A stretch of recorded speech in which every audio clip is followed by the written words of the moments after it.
Hello, church. My name is Ryan Prieb. I've been thinking a lot about Joshua this week.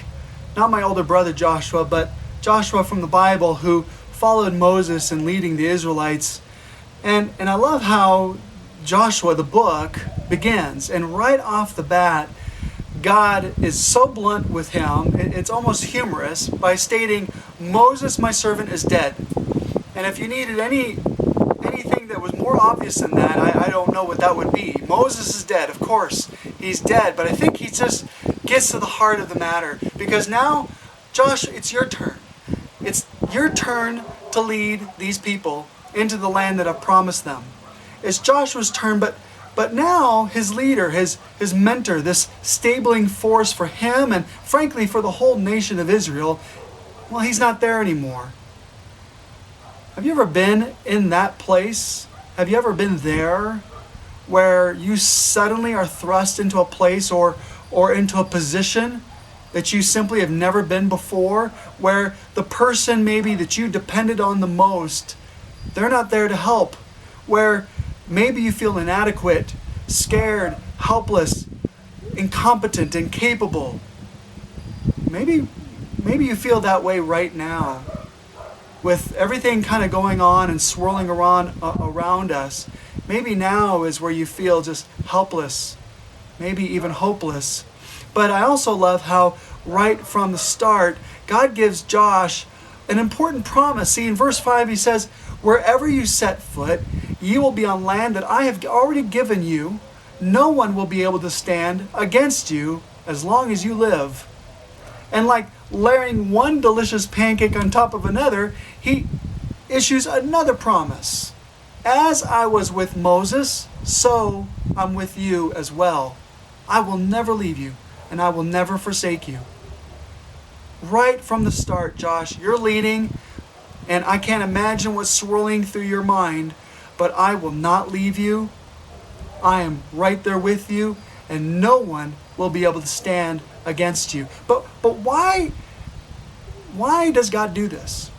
Why what is going on that God feels the need to take this step with Joshua? Because I think what's going on, and from my own perspective and my own sometimes insecurities, I think God was teaching Joshua a truth that he needed to hear, and one that frankly we need to hear ourselves. I will never leave you nor forsake you. Have you ever tried to teach a child to do anything at all? From throwing a frisbee to maybe cooking, how to tie a shoe. Among other things, it takes a tremendous amount of repetition, and it takes a tremendous amount of focus. And teaching a child to do a task, sometimes you take the child's face and you look at them right in the eyes. Look at my eyes, listen to what I'm saying, pay attention. In part, I think, because children easily get distracted. Maybe they're overly excited, or maybe they're stressed and worried. They can have clouded judgment through that. And frankly, adults are no different. We're no better, not really, when you think about it. And I think it's in part why God repeats himself 3 times with a command that he gives Josh. Verse 6, be strong and courageous. Why? Because I have a job for you. You're going to lead these people.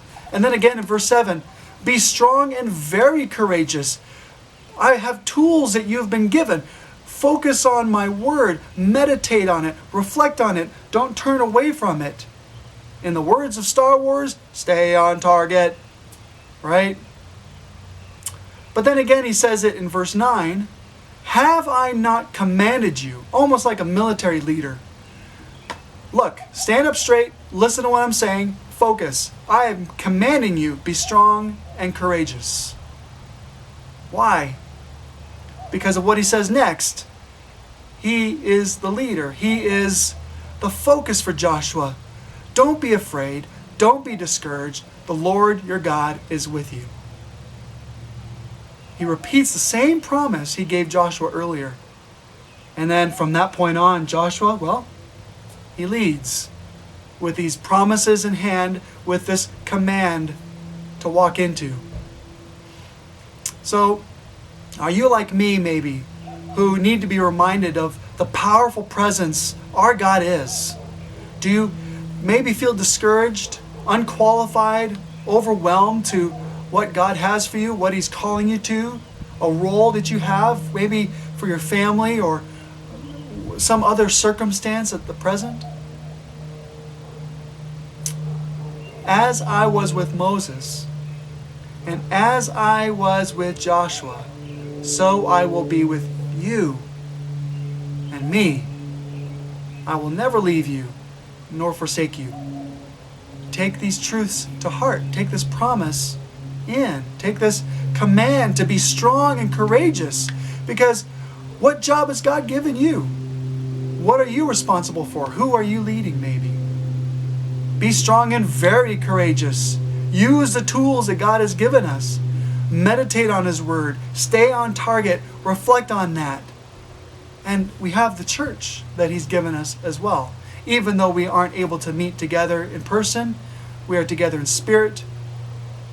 We love each other. We support each other. And again, have I not commanded you, be strong and courageous? Remember who your leader is. Don't be afraid. Do not be discouraged. The Lord your God is with you wherever you go. You are not alone. I am not alone. We are not alone. So let's get going. Let's do this. Let's be strong and courageous. Whatever's going on in your life, whatever's going on in my life, let's look up. Let's look to the Lord. Let Him lead us. Let Him speak those truths and promises into our lives to be strong, to know that He is with us and He loves us. We love you. We're praying for you. And if there's anything that you need, please let us know. Take care.